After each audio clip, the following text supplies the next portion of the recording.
The rain had been falling steadily all afternoon, turning the streets of Portland into rivers of reflected light. I stood by the window of my son's house in the Hawthorne district, watching droplets race down the glass, feeling every one of my 70 years in my bones. Behind me, voices hummed with polite conversation. My birthday party, the one I hadn't wanted but couldn't refuse. My name is Dorothea Whitfield, though most people call me Dora. I raised my son Marcus in this city, working double shifts as a nurse at Providence Hospital to give him everything I never had. I watched him grow from a bright-eyed boy into a successful architect. I danced at his wedding to Vivian 6 years ago. I held my breath waiting for grandchildren that never came. The living room was filled with people I barely knew anymore. Vivian's friends, mostly. Young women in their 30s with perfect makeup and designer clothes, laughing at jokes I didn't understand. My son had insisted on this party. He said I needed to socialize more, that I'd been isolating myself since I retired last year. Maybe he was right. The house I'd lived in for 40 years felt too big now, too quiet. I turned from the window and surveyed the room. Marcus stood near the fireplace, his salt and pepper hair catching the light. At 42, he looked so much like his father it sometimes hurt to look at him. My late husband Richard had been gone for 15 years, but I still saw him in Marcus's gestures, his laugh, the way he tilted his head when he listened. Vivian glided through the room like she owned it, her auburn hair perfectly styled, her emerald dress hugging her slim figure. She was beautiful. I had to give her that. When Marcus first brought her home, I'd been charmed by her warmth, her interest in my nursing stories, the way she seemed to adore my son. But something had shifted over the years, something I couldn't quite name. The birthday cake sat on the dining table, an elaborate creation from some trendy bakery downtown. 70 candles would have been a fire hazard, so they'd used one shaped like the number. I appreciated the practicality, if not the reminder. I made my way toward the kitchen, needing a moment away from the noise. The hallway was quieter, decorated with family photos that Vivian had chosen. I noticed mine had been moved to the far end, near the bathroom.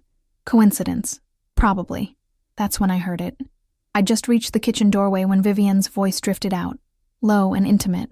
She was talking to someone, her back to the door. I couldn't see who. Honestly, these parties are exhausting, Vivian said, her voice carrying that edge of complaint I'd heard increasingly often. But we have to keep up appearances. A woman's voice responded, someone I didn't recognize. How much longer do you think you'll have to do this? Vivian laughed, a sound without warmth. Who knows? But I hope it's the last. I really do. The words hit me like cold water. I stood frozen in the hallway, my hand on the doorframe. I hope it's the last. My birthday, my party, my existence in their lives. I backed away quietly, my heart pounding. The rational part of my brain tried to intervene. Maybe she meant something else. Maybe I'd misheard. But the tone, the casual cruelty of it, left no room for misinterpretation. I returned to the living room, forcing a smile as people wished me happy birthday. I cut the cake with steady hands. I thanked everyone for coming. I played the role of the grateful mother, the pleasant old woman who was lucky to have such a devoted family. But inside, something had cracked. Later that night, after the guests had left and Marcus was walking me to my car, I almost told him. The words formed on my lips a dozen times. Your wife hopes this is my last birthday. Your wife wants me gone. But when I looked at his tired face, at the way he kissed my cheek, and told me he loved me, I couldn't do it. Not yet. Not without proof. Did you have a good time, Mom? He asked, holding my umbrella as I got into my old Honda. It was lovely, I lied. Vivian outdid herself. She really did. His smile was genuine, full of pride in his wife. She's been planning this for weeks. Planning what? Exactly. I wanted to ask, but instead, I just nodded and drove home through the rain-slicked streets, my hands gripping the wheel too tightly. My house in the Selwood neighborhood greeted me with its usual silence. I'd lived here since Marcus was 5, had paid off the mortgage with decades of night shifts and overtime. Every corner held memories. Richard proposing in the kitchen, Marcus learning to ride a bike in the driveway, family dinners around the oak table. Now it just felt empty. I made myself tea and sat at that same oak table, staring at nothing. The rain continued its steady percussion on the roof. I thought about calling my sister Eleanor in Seattle. But what would I say?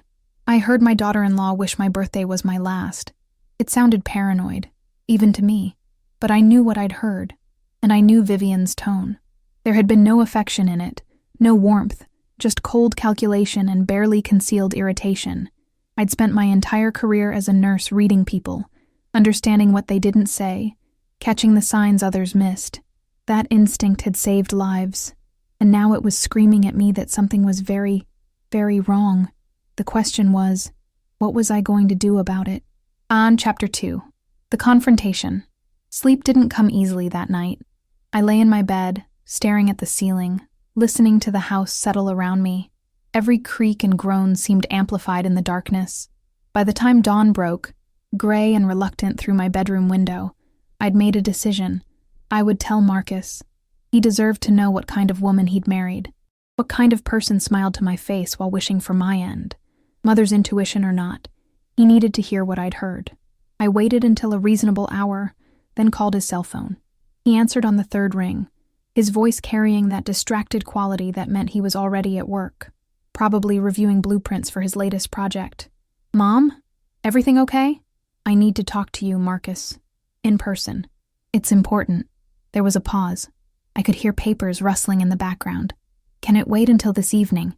I've got a client meeting at 10, and then the inspection at the Hawthorne site. It's about Vivian." Another pause. Longer this time. When he spoke again, his voice had changed, become guarded. "What about Vivian?" "Not over the phone, Marcus. Please. Can you meet me for lunch?" I heard him sigh, the sound of a busy man rearranging his carefully planned day. "Okay, how about that cafe you like? The one on Division Street, 12:30. I'll be there." The morning dragged. I tried to distract myself with household chores, but my mind kept circling back to the conversation ahead. How would I phrase it? What if he didn't believe me? What if he thought I was jealous, or senile, or bitter? At 70, I'd learned that people often dismissed older women. Our concerns became worries, our observations, confusion, our legitimate grievances, drama. I'd seen it happen to my own mother in her final years, watched as doctors and family members patted her hand and spoke over her as if she were a child. I wouldn't let that happen to me. I arrived at the cafe early, claimed a table by the window, and ordered coffee I didn't want. The lunch crowd was just beginning to filter in. Young professionals on their break, students with laptops, retired couples reading newspapers, normal people living normal lives, unburdened by the weight I was carrying. Marcus arrived exactly on time, as always. He'd inherited his father's punctuality along with his features. He kissed my cheek before sitting down, his expression a mix of concern and impatience. "You sounded upset on the phone," he said, not bothering with small talk. "What's going on?" I wrapped my hands around my coffee cup, gathering courage. "At the party last night, I heard Vivian talking to someone in the kitchen. She didn't know I was there." Marcus's expression didn't change, but I saw his shoulders tense slightly. "And she was complaining about the party, about having to keep up appearances." I took a breath. "She said she hoped it was the last. My last birthday party, Marcus." I watched my son's face carefully, looking for any sign of shock, anger, or concern. Instead, what I saw made my heart sink. His expression softened into something close to pity. "Mom," he said gently, the way you'd speak to someone who wasn't quite grasping reality. "Are you sure that's what she said?" The house was crowded. People were talking. "I know what I heard, Marcus." "Okay, but even if she did say that," he held up his hand as I started to protest. "Even if she did, don't you think you might be taking it out of context? Vivian works hard on these events. She probably just meant she hoped she didn't have to plan another big party for a while." The rationalization was smooth, practiced. I wondered if he'd already talked to Vivian, if she'd already spun the story her way. That's not how it sounded. "How did it sound, Mom?" Now there was an edge to his voice, frustration creeping in. "Because from where I'm sitting, it sounds like you're looking for reasons to dislike my wife." The accusation stung because there was a grain of truth to it. I had noticed myself being more critical of Vivian over the years, more quick to find fault. But this wasn't about that. "I'm not making this up, Marcus." I heard the tone in her voice. There was no warmth. "No, you heard what you wanted to hear." He ran his hand through his hair, a gesture of exasperation I remembered from his teenage years. "Mom, I love you. You know I do. But you've been different since Dad died. More suspicious. More negative. And I get it. Grief changes people, but this isn't about grief, isn't it? He leaned forward, his voice dropping. You've been alone in that house for 15 years. You retired last year and lost your routine. You don't have many friends anymore. And instead of building a new life, you're tearing apart mine. Each word was a knife. I sat back in my chair, feeling something inside me crumble. I thought you'd believe me, I whispered. I believe you heard something, Marcus said, his tone softening slightly. But I also believe you're misinterpreting it. Vivian has been nothing but kind to you. She organized that party. She visits you every week. She visits me. I couldn't help the bitter laugh that escaped. Marcus, Vivian hasn't visited me in 3 months. Not since I mentioned I was updating my will. The words were out before I could stop them, and I saw something flicker across Marcus's face. Surprise? Guilt? It was gone too quickly to read. What does your will have to do with anything? Maybe nothing. Maybe everything. I don't know anymore. I stood up, suddenly exhausted. I'm sorry I bothered you with this. Clearly, I'm just a paranoid old woman who doesn't know her own mind. Mom, don't... But I was already leaving, threading my way through the lunch crowd toward the door. I heard Marcus call my name, but I didn't turn back. What was the point? He'd made his choice, and it wasn't me. Later. Chapter 3, The Decision. I drove home with tears blurring my vision, pulling over twice because I couldn't see the road. The rational part of my brain knew I shouldn't be driving in this state, but I couldn't stay in that cafe another second. Couldn't bear the look of pity and frustration on my son's face. When I finally made it home, I sat in my car in the driveway for 20 minutes, just breathing. The rain had stopped, leaving everything wet and gray. My neighbor, Mrs. Chen, was working in her garden, and I waited until she went inside before getting out. I couldn't face questions right now. Couldn't paste on a smile and pretend everything was fine. Inside, the house felt different somehow. More hostile. Or maybe I was just seeing it through new eyes. The eyes of a woman whose son didn't believe her, whose daughter-in-law wished her dead. I made my way to the living room and sank into Richard's old chair. The leather cracked and worn but still comfortable. This was where he'd sit after work, reading the newspaper or watching baseball. I'd kept it all these years, unable to part with it even when Vivian suggested I update my furniture. The tears came then, hot and bitter. I cried for my fractured relationship with Marcus, for the loneliness I'd been trying to ignore, for the life I'd built that seemed to be crumbling around me.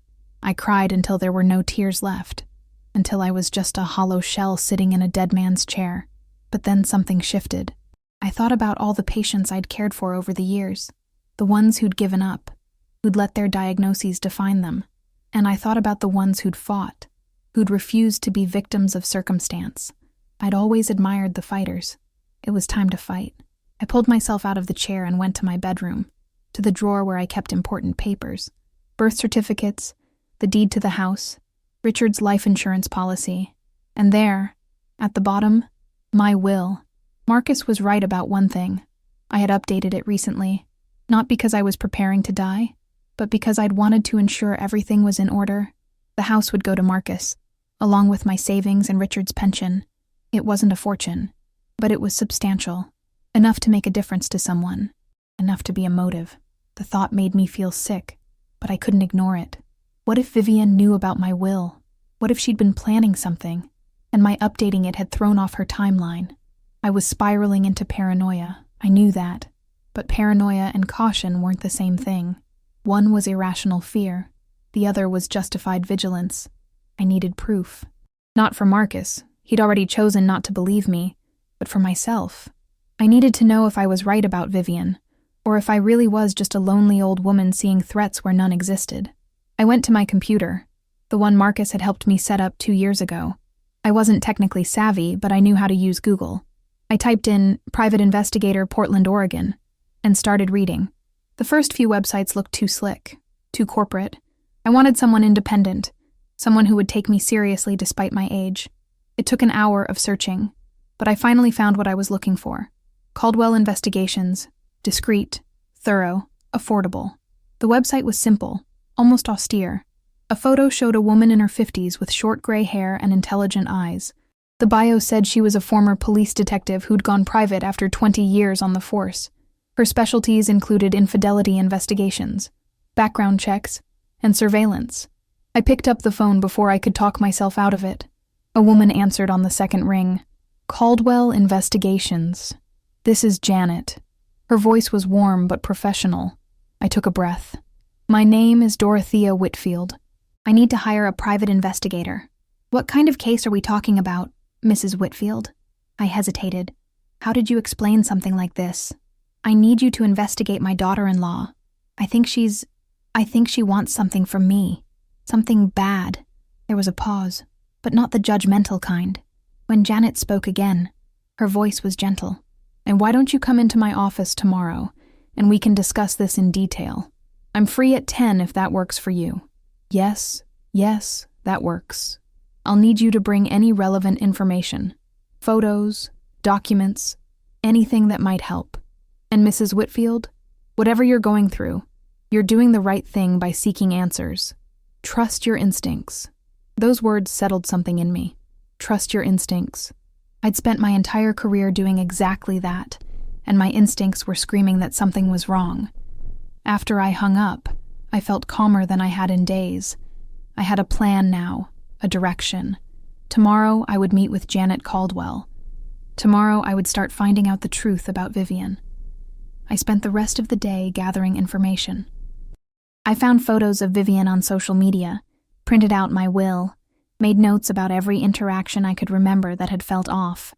The time she'd asked detailed questions about my health insurance, the way she'd pushed Marcus to discourage me from traveling, her sudden interest in how I was managing my finances. Patterns emerged. Small things that meant nothing on their own, but together painted a concerning picture. That night, I slept better than I had in weeks.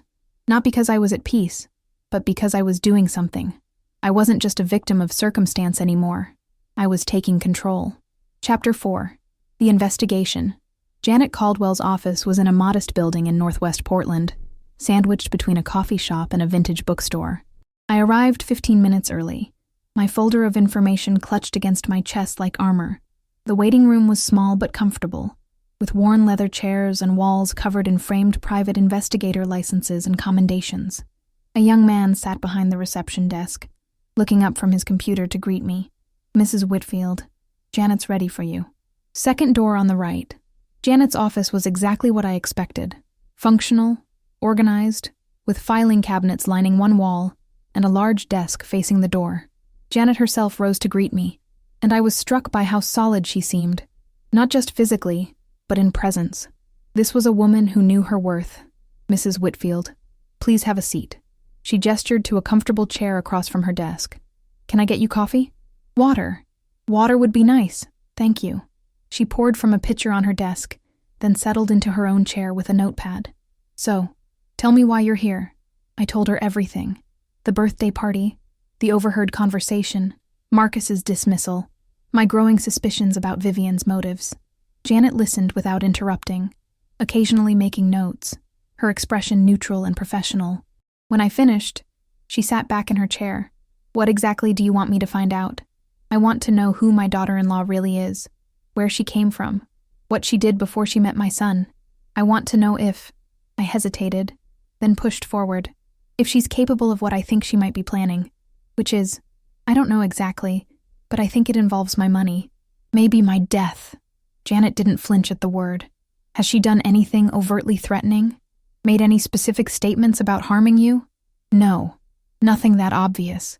But the way she looked at me when I mentioned updating my will, and she's been encouraging Marcus to think I'm declining mentally. Little comments about my memory, my judgment. Janet nodded slowly. Classic isolation technique. Make the family doubt the victim's credibility first. So when something happens, everyone assumes it's natural causes or accident. She held up a hand at my expression. I'm not saying that's definitely what's happening, but I've seen it before. How much do you know about Vivian's past? I realized with some shame that I knew very little. She told us she grew up in California, Los Angeles, I think. Her parents are dead. She worked in marketing before meeting Marcus. Any siblings? Other family? She said she was an only child. Friends from before the marriage. Anyone from her past who stays in touch? I thought about it. No. All her friends seemed to be from after she moved here. Janet made more notes. That's not necessarily suspicious on its own, but it's worth investigating. People usually carry at least some relationships from their past. Let me ask you something. Mrs. Whitfield, what's your worst-case scenario here? What do you think she's planning? I'd been avoiding this question, even in my own mind. I think she wants me dead, and she wants it to look natural. She wants my inheritance, and she wants me out of the way first. Saying it out loud made it sound insane, even to me, but Janet just nodded. Okay, here's what I can do. I'll start with a background check on Vivian. Real name, previous addresses, employment history, any criminal record. I'll look into her family claims, verify if her parents are actually deceased, if she really has no siblings. I'll also conduct surveillance for a couple of weeks. See if there are any patterns of behavior that concern you. How much will this cost? She quoted a figure that made me wince, but I had the savings. I'll need a retainer of half up front. I'll bill you weekly for additional expenses, and I'll provide regular updates. Everything I find is confidential, and I'll provide you with a full report at the end. I pulled out my checkbook, my hand surprisingly steady. When can you start? Today? I'll begin with the background check. That usually takes a few days. I'll have my assistant start surveillance tomorrow. She paused. Mrs. Whitfield, I have to ask, have you considered that you might find out Vivian is exactly who she says she is? That the comment you heard was innocuous, and there's no conspiracy here? Yes, I said honestly, and if that's what you find, I'll accept it, but I need to know for sure. She smiled, the first real warmth she'd shown. That's a good answer. Most people come in here convinced they're right and just want me to prove it. You're actually looking for truth. That's rare. I left her office feeling lighter than I had in days. Whatever happened now, at least I was doing something. At least I wasn't just sitting in my house, waiting to be proven right or proven crazy. Chapter 5. The Discovery. The first week of the investigation passed slowly. Janet called me every few days with updates, most of them inconclusive. Vivian's background was checking out so far. She had worked in marketing in Los Angeles. Her parents were deceased.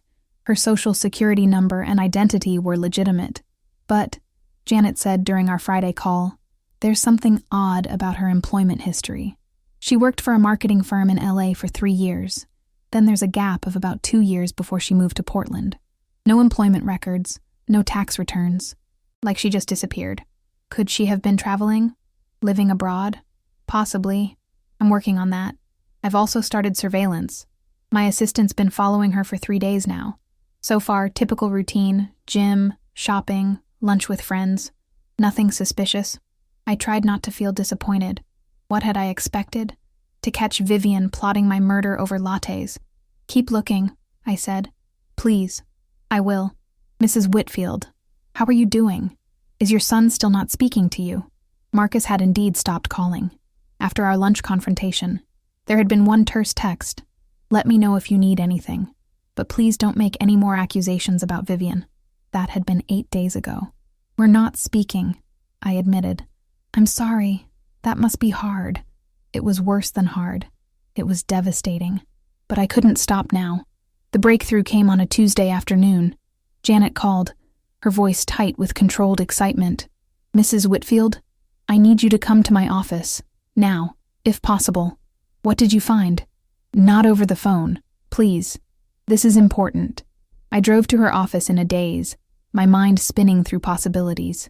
When I arrived, Janet was waiting, along with a younger man I didn't recognize. This is Kevin, my research assistant, Janet said. He's the one who found this. Kevin, show Mrs. Whitfield what you discovered. Kevin pulled up a file on his laptop and turned it toward me. I was having trouble verifying Vivian's story about her parents, so I decided to dig deeper into public records. Death certificates, obituaries, that kind of thing. He clicked through several documents. According to what Vivian told you, both her parents died in a car accident when she was 23. I found the accident report. 2 people did die. Martin and Susan Hartley, Los Angeles County, 15 years ago. So her story's true, I said, confused. Wait, Janet said. Show her the rest, Kevin. Kevin pulled up another document, a high school yearbook photo. This is from the Hartleys' obituary. They survived by their daughter, Victoria. He zoomed in on a photo of a young woman. She was pretty, blonde, smiled confidently at the camera. She looked nothing like Vivian. My heart started pounding. I don't understand. Neither did I at first, Kevin said. So I dug deeper. Victoria Hartley did exist. She graduated from USC with a marketing degree, worked at the same firm Vivian claims she worked at, and then, 7 years ago, Victoria Hartley died. Drug overdose. Ruled accidental. The room seemed to tilt. Then who is Vivian? Janet pulled out another folder. That's what we've been trying to figure out. The woman your son married used Victoria Hartley's identity. She has Victoria's social security number, her employment history, even her parents' death certificate. But she's not Victoria. How is that possible? Identity theft on this scale isn't common, but it happens, Janet explained. Usually, someone steals a dead person's identity. In this case, I think your daughter-in-law knew Victoria Hartley, possibly worked with her. When Victoria died, she saw an opportunity. I felt sick. We need to tell Marcus. We need to... Mrs. Whitfield, wait. Janet's voice was gentle but firm. We have evidence of identity theft, yes, but we still don't know who this woman really is, what her real name is, or what her intentions are toward you. If we go to Marcus now with partial information, she'll know we're investigating. She might run, or worse, accelerate whatever she's planning. So what do? We keep digging. I've got connections in the LAPD. I'm going to see if I can find out who this woman really is. In the meantime, I need you to act normal around her and Marcus. Don't let on that you know anything. I can't see him right now anyway, I said bitterly. He's not speaking to me, remember? Actually, that might work in our favor, Janet said. It means she won't be suspicious of your behavior. Just be careful, Mrs. Whitfield. If this woman has been living under a stolen identity for 7 years, she's capable of more than we know. Chapter 6. The confrontation delayed. The next 2 weeks were the longest of my life. I existed in a strange limbo, carrying the weight of terrible knowledge while trying to maintain the appearance of normalcy. Janet had advised me to keep my distance from both Marcus and Vivian, which wasn't difficult, given that Marcus was still avoiding me. But Vivian, it seemed, had other plans. She showed up at my house on a Wednesday afternoon, unannounced. I was in my garden, half-heartedly pulling weeds, when I heard her voice. Dora, are you out here? My blood ran cold. I hadn't heard from her in weeks, and now she was in my backyard, calling my name with that fake warmth I'd somehow never noticed before. I'm here, I called back, standing up and brushing dirt from my knees. Vivian came around the corner of the house, looking perfectly put together as always in cream-colored slacks and a silk blouse. Her smile was warm, concerned. There you are. I've been worried about you. She approached and kissed my cheek before I could step back. Marcus mentioned you two had some kind of disagreement. I wanted to check on you. The audacity of it took my breath away. This woman, this imposter who'd stolen a dead woman's identity and wormed her way into my family, was standing in my garden pretending to care about me. I'm fine, I managed. Just needed some space. Of course. She gestured to my patio chairs. Can we sit? I think we need to talk. Every instinct screamed at me to refuse, to send her away, but I thought of Janet's advice. Act normal. Don't let her know you suspect anything.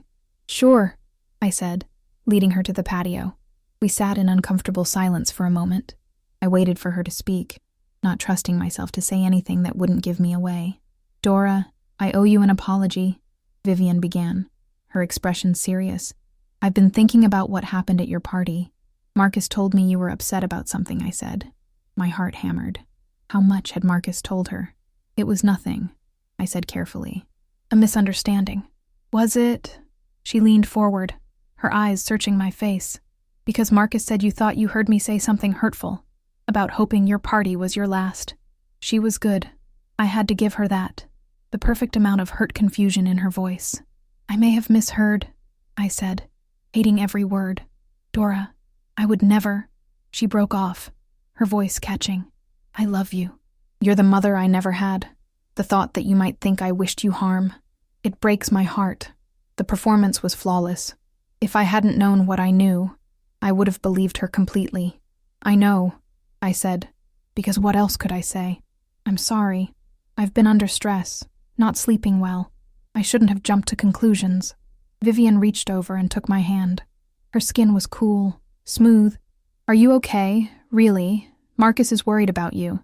He said you've seemed different lately. There it was. The subtle suggestion that something was wrong with me, planting the seeds of doubt about my mental state. I'm fine, I repeated. Just getting older. It happens to all of us. Well, not for a long time yet, I hope. She squeezed my hand. You're only 70. You've got years and years ahead of you. The word sent a chill through me. Was that genuine? Or a threat? I wanted to ask you something, Vivian continued, her tone shifting to casual. Have you given any more thought to your estate planning? I know you mentioned updating your will. And there it was. The real reason for this visit. I've taken care of it, I said carefully. Everything's in order. Good. It's important to have these things settled. She paused. You know, Marcus and I have been talking about the future. This house is getting to be a lot for you to maintain. Have you thought about maybe downsizing? Moving somewhere easier to manage? I like my house. Of course you do. It's full of memories. But think practically, Dora. The yard work, the maintenance, the stairs. What if you fell? What if something happened and you were here all alone? She was spinning a web, I realized, creating a narrative where I was declining, unable to care for myself, in need of help. Help she would graciously provide, no doubt, right up until I died under mysterious circumstances. I'm managing fine, I said firmly, for now, but we need to think about the future. Maybe an assisted living facility, or I'm not going anywhere, Vivian. The sharpness in my voice surprised us both. For just a moment, I saw something flicker across her face, something cold and calculating, but it was gone in an instant, replaced by hurt concern. I'm just trying to help, she said softly. I care about you, Dora. I know, I lied, and I appreciate it. But I'm not ready to leave my home. We sat in tense silence for a moment. Then Vivian stood, smoothing her perfect clothes. Well, I should get going, but please, think about what I said, and call me if you need anything. Promise? Promise. She kissed my cheek again before leaving, and I sat frozen on my patio for a long time after her car pulled away, my mind racing. That night, I called Janet and told her everything. She's getting nervous, Janet said. Your fight with Marcus threw off her timeline. She's trying to reassert control, make sure you're still isolated and vulnerable. What did you find out about her real identity? I'm close. I've got a detective in LA running down some leads. Should have something concrete in a few days. Janet, I'm scared. I know, but you're doing great. Just hold on a little longer. Chapter 7. The Truth. 3 days later, Janet called me at 7 a.m. I found her, she said without preamble. I know who she really is. I was at her office within the hour. Her real name is Mallory Thorne, Janet said, sliding a file across her desk. Born in Nevada, raised in foster care. She's 41 years old, not 37 like she told Marcus. I opened the file with shaking hands. Inside was a photo from an old driver's license. The woman in the picture was younger, harder looking, but unmistakably Vivian. Mallory Thorne has a record, Janet continued. Fraud, mostly. She served 2 years in Nevada State Prison for identity theft and insurance fraud when she was 25. Got out, moved to California, and apparently cleaned up her act, or learned to be better at hiding it. Insurance fraud? She befriended an elderly woman, convinced her to change her will, and then helped her, accidentally, overdose on sleeping pills. The woman's family got suspicious, pushed for an investigation. Mallory, or whatever name she was using then, was convicted on the fraud charges, but the DA couldn't make murder stick. My hands were numb. She's done this before. Yes, and she's gotten smarter about it. This time, she married into the family instead of just befriending the victim. She created a whole new identity, a whole new life, and she's been patient. 6 years is a long time to wait. Why now? Why start pushing now? Janet pulled out another document. Because Marcus is about to come into a significant amount of money. That development project he's working on, the Hawthorne site, it's going to make him very wealthy. My guess is that Vivian wants to ensure she gets both his money and yours. But you updating your will made her nervous. She needs you out of the picture before you have a chance to change it again. Maybe leave everything to a charity or something. We have to tell Marcus. We have to stop her. We will, but we need to be smart about this. Right now, we have proof she's living under a false identity, which is illegal. but we don't have proof she's planning to harm you. If we go to Marcus with just this, she could claim she took the identity to escape an abusive past, or something sympathetic. We need to catch her in the act. How? Janet leaned back in her chair. We set a trap. Chapter 8. The Trap. The plan was simple but dangerous. I would call Vivian, tell her I'd decided she was right about assisted living. I'd ask her to help me tour some facilities. During those visits, Janet's team would monitor everything: conversations, phone calls, any contact Vivian had with anyone else. She'll see this as her opening, Janet explained. If she's planning something, she'll likely make a move or at least reveal her hand. And if she doesn't, then maybe we're wrong. Maybe she really is just a woman who stole an identity years ago and has been living a clean life since. But my gut says otherwise. My gut said otherwise too. I made the call that afternoon, forcing warmth into my voice. Vivian, it's Dora. I've been thinking about what you said, about the house being too much for me. Maybe you were right.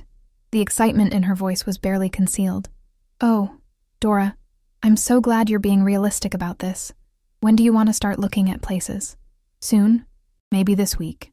Perfect. I'll set up some tours. This is going to be so good for you, Dora. You'll see. Over the next few days, Vivian arranged tours of 3 assisted living facilities in the Portland area. Each one was progressively more expensive, more luxurious.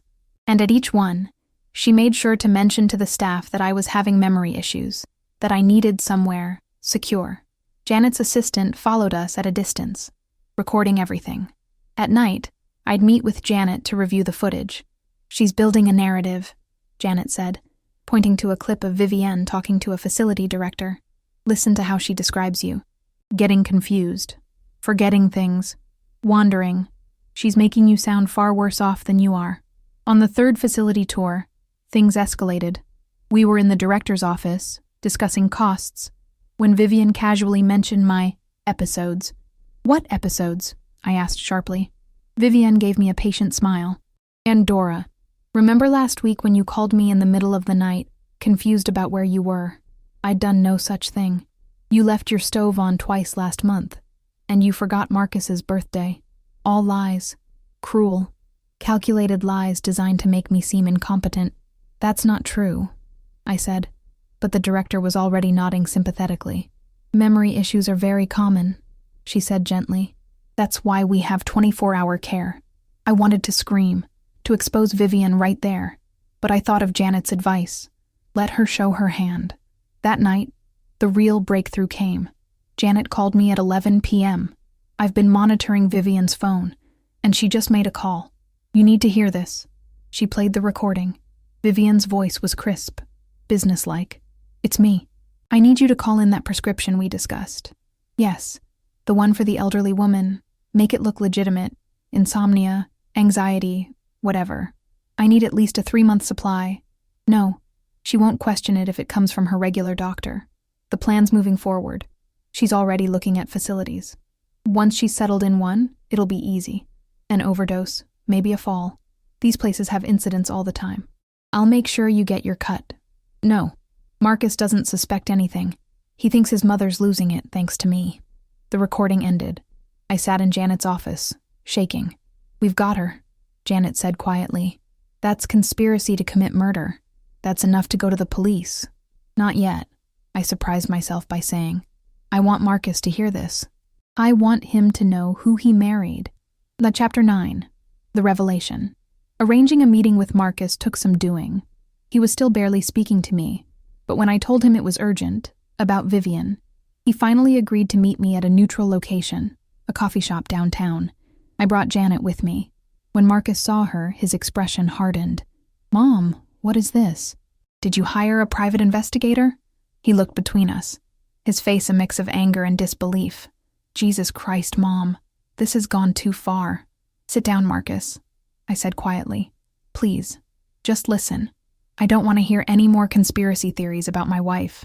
Her name isn't Vivian, Janet said calmly. It's Mallory Thorne. She's a convicted felon who stole a dead woman's identity, and she's planning to murder your mother. The color drained from Marcus's face.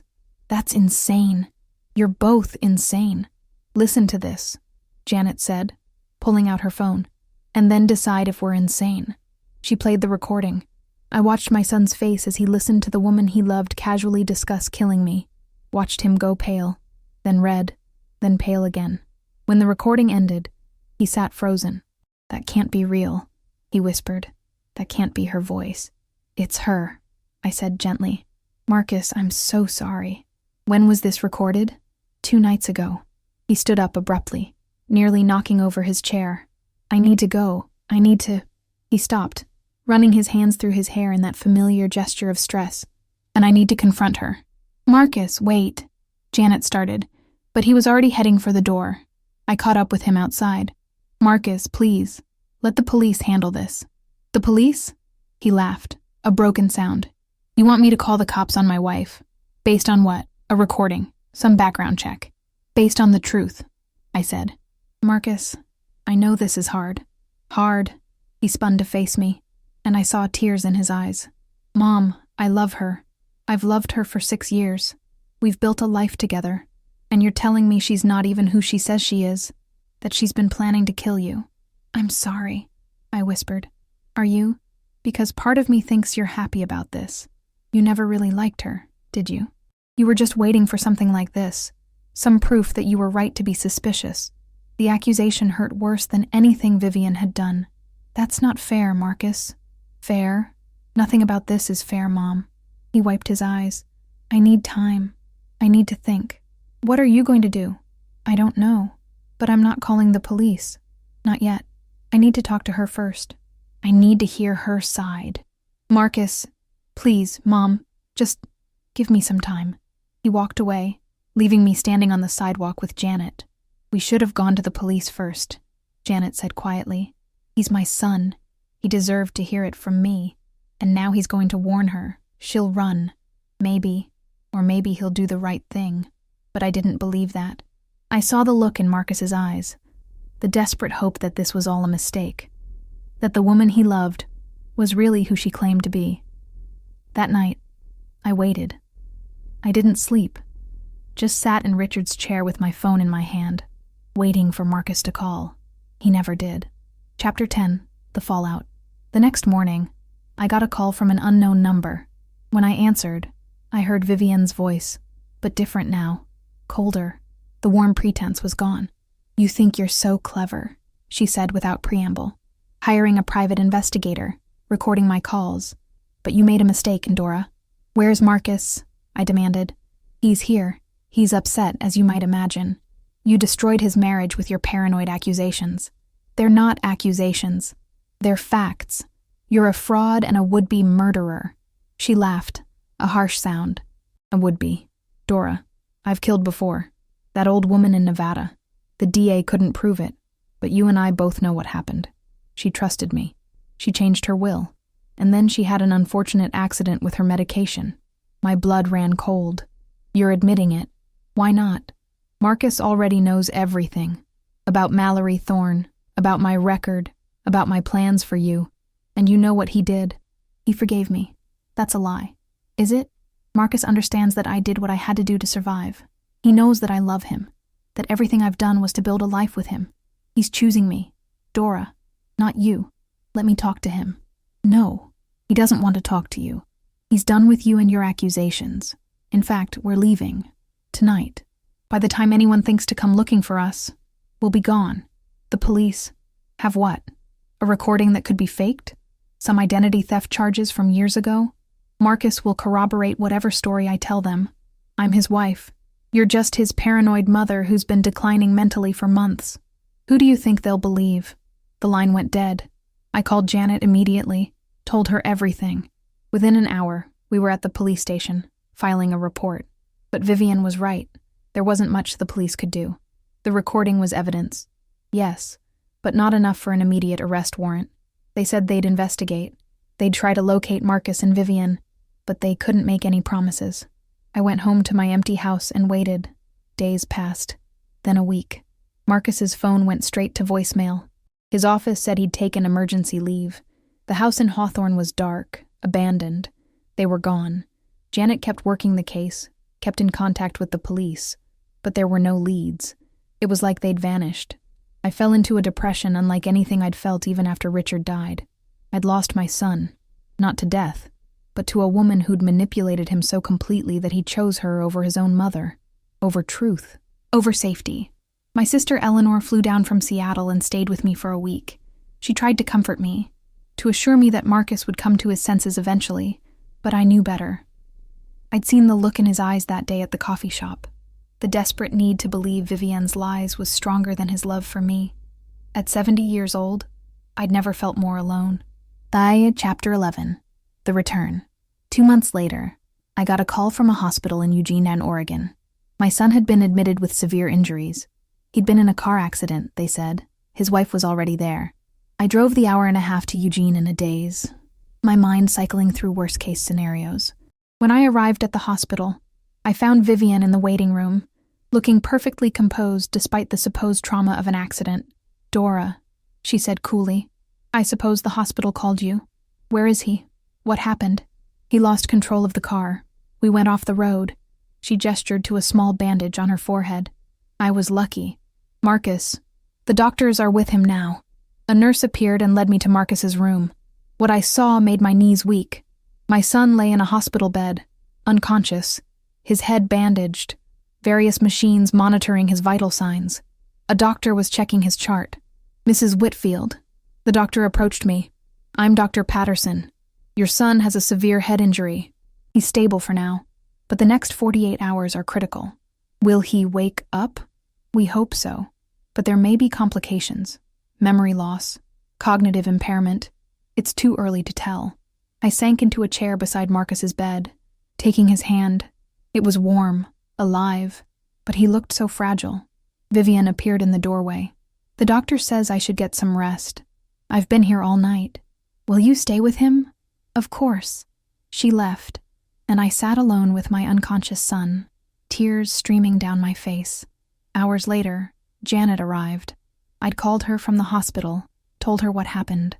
"This wasn't an accident," she said bluntly, after hearing the details. "The police said they went off the road on a curve, lost control. Convenient. Marcus just happens to have a serious head injury that might cause memory loss right when the investigation into Vivienne was heating up. You think she did this on purpose? I think she tried to kill him. And when that didn't work, she's banking on the injury erasing his memory of her confession. Either way, she wins. We need proof. We need Marcus to wake up and tell us what really happened." But when Marcus finally woke up, 3 days later, he didn't remember the accident. He didn't remember our confrontation at the coffee shop. He didn't remember learning the truth about Vivienne. The last thing he clearly remembered was my birthday party 2 months earlier. Chapter 12. The Bitter Truth. Marcus recovered slowly. The doctors said he was lucky to be alive, that the head injury could have killed him. As it was, he had significant memory loss. Everything from the past 2 months was gone, including his knowledge of who Vivienne really was. I tried to tell him. In his hospital room, while Vivienne was out getting coffee, I explained everything. The investigation, the recording, the truth about Mallory Thorne. He looked at me with confusion and pity. "Mom, you sound like you did at my birthday party, making accusations about Vivienne." "Marcus, please. The doctor said you've been under a lot of stress, that maybe you need to talk to someone." Vivienne had gotten to him first. While he was still groggy and confused, she'd reinforced the narrative that I was declining mentally, that my accusations were the result of paranoia and loneliness, and without his memory of the proof, he believed her. Janet tried to help. She brought the police, showed them the recording, explained the whole investigation. But Vivienne had a lawyer now, a good one. He argued that the recording was circumstantial, that Vivienne had been trying to help me by researching medication options, that the conversation had been taken out of context. Without Marcus's testimony confirming what Vivienne had admitted to him, there wasn't enough evidence to charge her with anything beyond identity fraud. And even that charge was complicated by her lawyer's claim that she'd taken the identity to escape an abusive past. The DA declined to prosecute. I sat in my house, the house I'd fought so hard to keep, and realized I'd lost everything. My son believed I was mentally unstable. My daughter-in-law, the woman who'd planned to kill me, was free, and there was nothing I could do about it. Eleanor tried to convince me to move to Seattle, to live near her, but I refused. This was my home. I wouldn't be driven out of it. Marcus was released from the hospital after 2 weeks. He and Vivian moved back into their house in Hawthorne. I wasn't welcome there anymore. Marcus called once a month, dutiful but distant, treating me like a fragile, slightly unstable elderly woman who needed to be humored. It had been 6 months since the accident when I received a letter in the mail. No return address, just my name handwritten on the envelope. Inside was a single piece of paper with a message in Vivian's distinctive handwriting. You were right about everything, but nobody will ever believe you. Marcus is mine now, and when the time is right, so will be everything else. Thanks for the inheritance. I read it 3 times, then burned it in my fireplace. She was right. Nobody would believe me. She'd won, but she'd also made a mistake. She'd underestimated me one final time. I couldn't prove she was planning to kill me. I couldn't convince Marcus of who she really was, but I could protect myself, and I could make sure that even if she succeeded in killing me, she wouldn't profit from it. I called my lawyer and changed my will. Everything, the house, my savings, Richard's pension, would go to a charitable foundation for nursing scholarships. Marcus would get nothing, and neither would Vivian. Then I called Eleanor and told her I was ready to move to Seattle after all. But what about the house? She asked. I'm selling it, and I'm making sure every penny goes where Vivian can never touch it. On my last day in Portland, I drove past Marcus's house. I saw him in the yard, working on his garden. He looked happy, content, oblivious to the danger living in his house. Part of me wanted to stop, to try one more time to make him see the truth, but I knew it wouldn't work. Vivian had her hooks in too deep. Marcus had made his choice, so I kept driving. I'm 71 now, living in a small apartment in Seattle near my sister. I volunteer at a local nursing home twice a week. I've made new friends. I'm building a new life, but every day, I check the obituaries from Portland, waiting for the news I know will come eventually. When Marcus dies, and he will, in some unfortunate accident that Vivian orchestrates, I won't be surprised.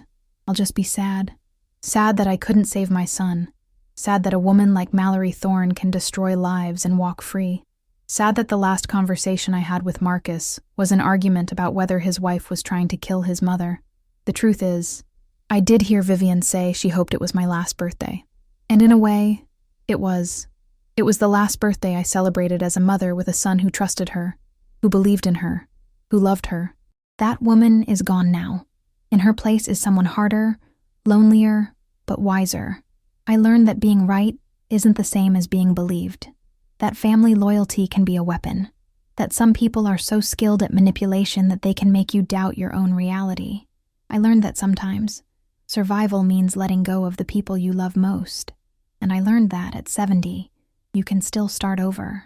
It's not the life I planned. It's not the ending I wanted, but it's mine, and it's real, and it's safe.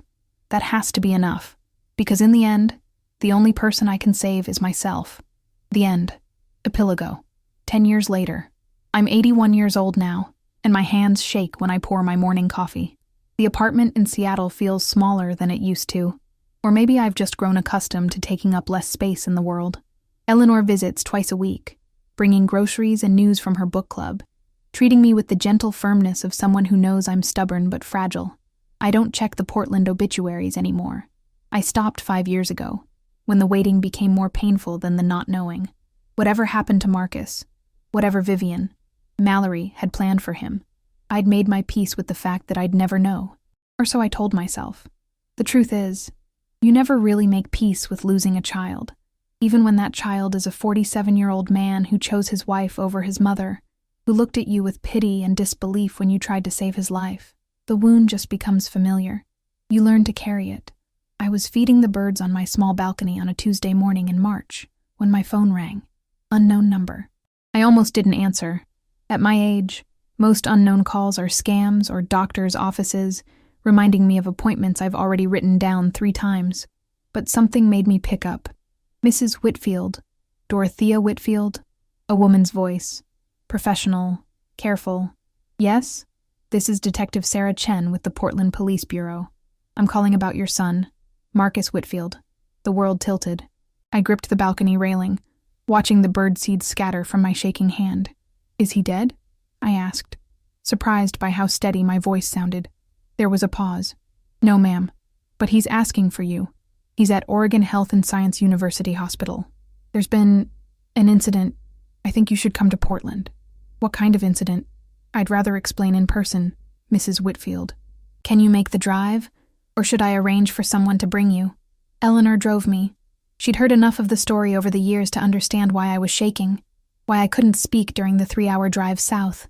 She held my hand at stoplights, told me to breathe, promised that whatever we found, we'd face it together.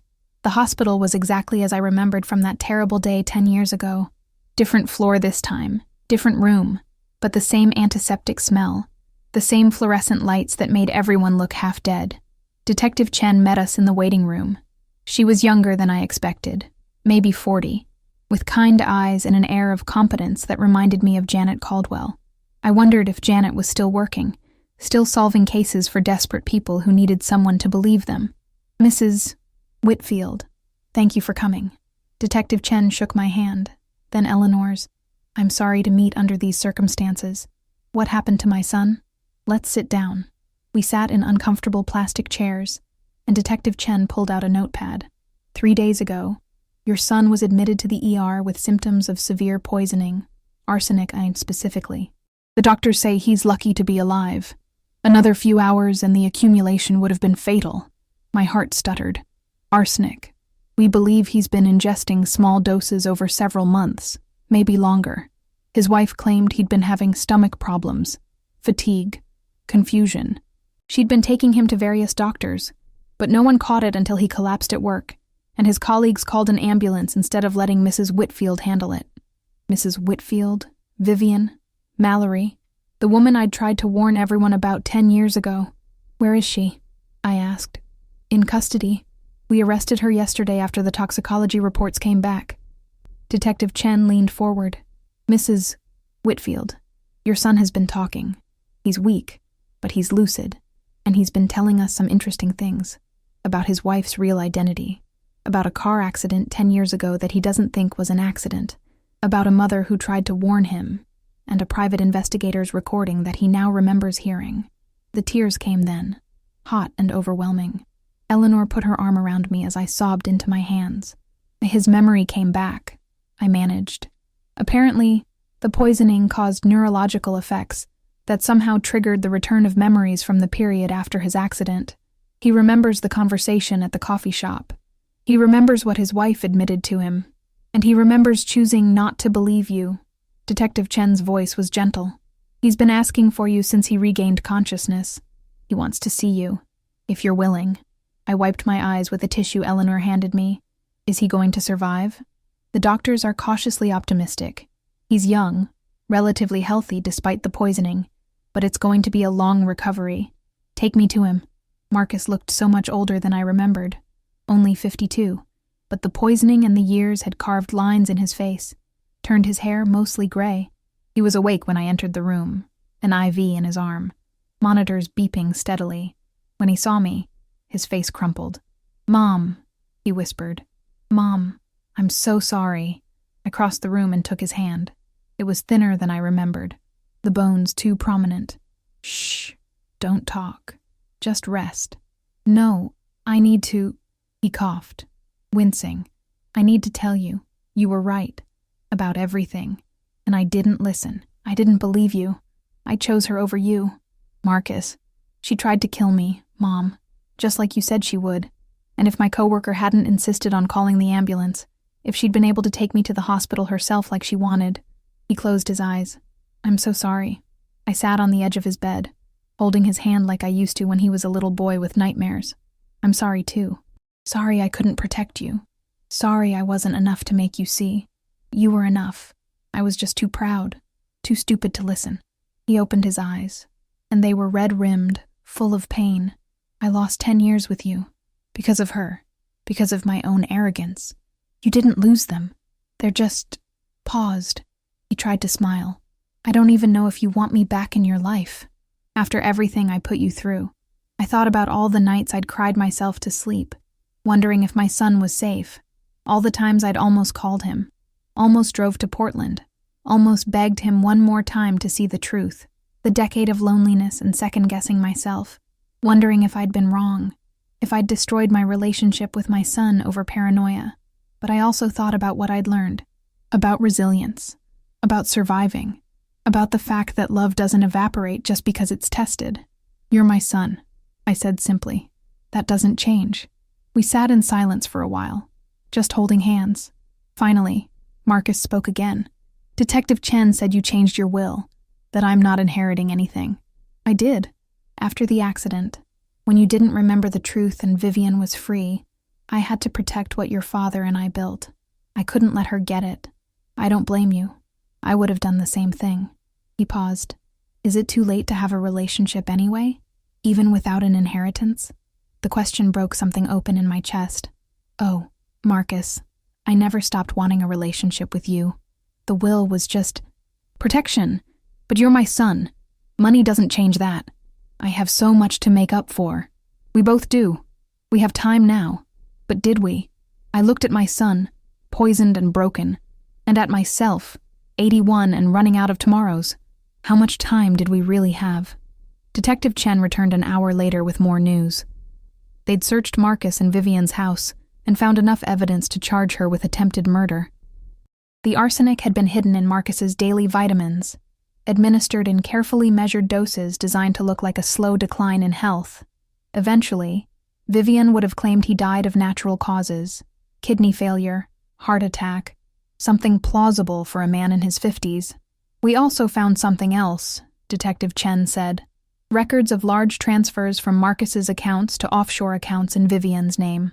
She's been embezzling from him for years, building a nest egg for after he died." "How much?" Marcus asked weakly. "Over $2 million. Marcus closed his eyes. "My whole life. She was planning this my whole marriage." "Actually," Detective Chen said carefully, "we think she was planning it even before the marriage. We found evidence that she specifically targeted you, Mr. Whitfield. She researched your family, your mother's estate, your career prospects. The whole relationship was calculated. I felt sick. Vivian, Mallory, had chosen Marcus like someone chooses a mark, had courted him, married him, spent 6 years establishing herself in his life, all while planning his eventual murder. "Will she go to prison?" I asked. "And if I have anything to do with it, she'll never see daylight again," Detective Chen said grimly. "Attempted murder, identity fraud, embezzlement, and we're reopening the Nevada case too. With her current charges, we might be able to get justice for that victim as well." Over the next few weeks, I stayed in Portland, sleeping in a hotel near the hospital, spending my days at Marcus's bedside. Eleanor had to return to Seattle, but she called every day, checking on both of us. Marcus's recovery was slow. The arsenic had damaged his kidneys and liver, caused neuropathy in his hands and feet. The doctors said he'd need physical therapy, probably for months. He'd have to sell the house in Hawthorne. Too many bad memories, he said. And anyway, he needed the money for medical bills. We talked about everything. The 10 years we'd lost. His marriage to a woman who'd never existed. My life in Seattle. The friends I'd made. The peace I'd found. We cried together. We laughed sometimes, too. Dark humor about how thoroughly Vivian had fooled everyone. "You know what the worst part is?" Marcus said one afternoon. "I loved her. Or I loved who I thought she was. And that person never existed. It's like being in love with a ghost." "I know," I said, thinking of all the times I'd tried to like Vivian, tried to see the good in her for Marcus's sake. "But you're free now. You can build a real life with real people who actually care about you. Starting with you, starting with me." The trial was set for 6 months later. Detective Chen assured us that the evidence was overwhelming. Vivian would almost certainly be convicted. But she'd hired an expensive defense attorney, was claiming diminished capacity due to her traumatic childhood, was painting herself as a victim of circumstance who'd made poor choices. I didn't care. She was locked up. Marcus was alive. That was enough. 3 months after the poisoning, Marcus was released from the hospital. I'd been planning to return to Seattle, but he asked me to stay a little longer. He'd rented a small apartment in Northeast Portland, was starting physical therapy 3 times a week. "I don't want to be alone," he admitted. "Not yet." "Is that selfish?" "No, it's human." So I stayed. Not in his apartment. I rented my own place nearby, but close enough to visit daily, to drive him to therapy appointments, to cook meals he could actually digest as his damaged organs healed. We rebuilt our relationship slowly, carefully. We talked about Richard, about Marcus's childhood, about all the memories Vivian had tried to poison along with my son. We established new traditions: Sunday dinners, weekly walks in Laurelhurst Park when Marcus was strong enough, phone calls every morning just to check in. It wasn't the same as before. We'd both changed too much for that. I'd learned to live without him, to build a life that didn't center on being his mother. He'd learned brutal lessons about trust and manipulation, about the difference between love and performance, but it was real. Maybe for the first time, our relationship was built on honest foundation rather than obligation or assumption. The trial came and went. Vivian, the prosecutor refused to use the name Mallory, said it gave her too much legitimacy, was convicted on all counts. The judge sentenced her to 40 years without possibility of parole. At 61, she'd likely die in prison. Marcus didn't attend the sentencing. He said he couldn't bear to see her face, couldn't risk having any last words from her embed themselves in his mind. I understood. Some doors, once closed, should stay closed. I did attend, though. I sat in the courtroom and watched the woman who'd tried to destroy my family be led away in handcuffs. I thought I'd feel triumph, vindication, satisfaction. Instead, I just felt tired. I'm writing this now from my new apartment in Portland, the one I moved into permanently 6 months ago. Eleanor wasn't happy about my decision to leave Seattle, but she understood. Marcus needed me, and truthfully, I needed him too. Those 10 years apart had taught me I could survive alone, but they'd also taught me that surviving isn't the same as living. Marcus visits twice a week for dinner. He's working again, part-time, designing small residential projects. The poisoning left him with chronic pain and fatigue, but he's learning to manage it. He's in therapy too, processing the trauma of his marriage, the guilt of not believing me, the complicated grief of losing a love that never existed. We're both damaged, both scarred by what Vivian did to our family, but we're healing together. Yesterday was my 81st birthday. Marcus brought a small cake from a local bakery, and we ate it on my balcony, watching the sunset over the West Hills. Just the two of us. Quiet. Simple. "I'm glad you're here, Mom," he said. "Me too. Do you ever regret it? The way things turned out? All those years we lost?" I thought about it. Really thought about it. I regret the pain. I regret that you suffered. But I don't regret fighting for the truth, even when no one believed me. And I don't regret the life I built in Seattle, even though I've left it now. Those years made me stronger. They taught me I could survive anything. Even losing me, even that, though I'm grateful I don't have to. He smiled, that same smile I remembered from when he was a little boy. "I promise I'll believe you next time." Let's hope there isn't a next time. We sat in comfortable silence, eating cake, watching the light fade. I thought about all the birthdays I'd celebrated alone in Seattle, wondering if I'd ever see my son again. And I thought about Vivian's wish, all those years ago at my 70th birthday party. I hope it's the last. She'd meant it as a curse. A desire to see me gone, out of the way, dead. But in a strange way, it had been a last. My last birthday as a woman who didn't know the depth of human cruelty. My last birthday believing that family bonds were unbreakable. My last birthday before I learned that sometimes the people you love most will fail you, and you have to be strong enough to stand alone. The birthdays after that, the ones in Seattle, the ones I celebrated with Eleanor and new friends, and the nursing home residents I'd come to care about, those had been different. They'd been birthdays of a woman who'd survived, who'd lost and endured and rebuilt. And now, this birthday, my 81st, was different again. It was a birthday of reconciliation, of second chances, of a relationship rebuilt on truth instead of illusion. It wasn't a happy ending. Too much had been lost for that. Marcus would carry the trauma of his poisoning and his fake marriage for the rest of his life. I would carry the pain of those 10 years of estrangement, of not being believed, of watching my son choose a monster over his mother. But it was an ending we could live with. And at 81, after everything I'd been through, that felt like enough. The sun finally set, leaving us in twilight. Marcus gathered the cake plates and stood to go. "Same time next week?" he asked. "Same time next week." He kissed my forehead, and I watched him walk to his car, moving slowly because of the neuropathy, but moving nonetheless. Alive, safe, mine again, in whatever way we could manage. I went inside and locked my door. Always lock your door, I'd learned. You never know who's pretending to love you while planning your death. And made myself tea. I thought about calling Eleanor, updating her on the birthday celebration, but decided to wait until morning. Tonight, I just wanted to sit with the quiet, to feel the weight of survival, of resilience, of having been right even when no one believed me, to acknowledge both the victory and the cost, because that's what real life is. Not happy endings or tragic ones, but complicated truths that you carry forward, losses that never fully heal, victories that come too late to prevent all damage. At 70, I'd heard my daughter-in-law wish for my last birthday. At 81, I was still here, still fighting, still surviving. And sometimes, that's all the victory you get. The chance to keep going, the opportunity to rebuild what was broken, even if it never quite fits together the same way again. I raised my teacup in a silent toast, to survival, to truth, to the bitter wisdom that comes with age and pain and perseverance, to all the birthdays that weren't my last, and to whatever ones remain. However many there are, I'll face them the same way I faced Vivienne's plot, with my eyes open, my spine straight, and my voice ready to speak truth, whether anyone believes me or not, because that's who I am now. Not the trusting nurse who raised her son alone and welcomed a stranger into the family.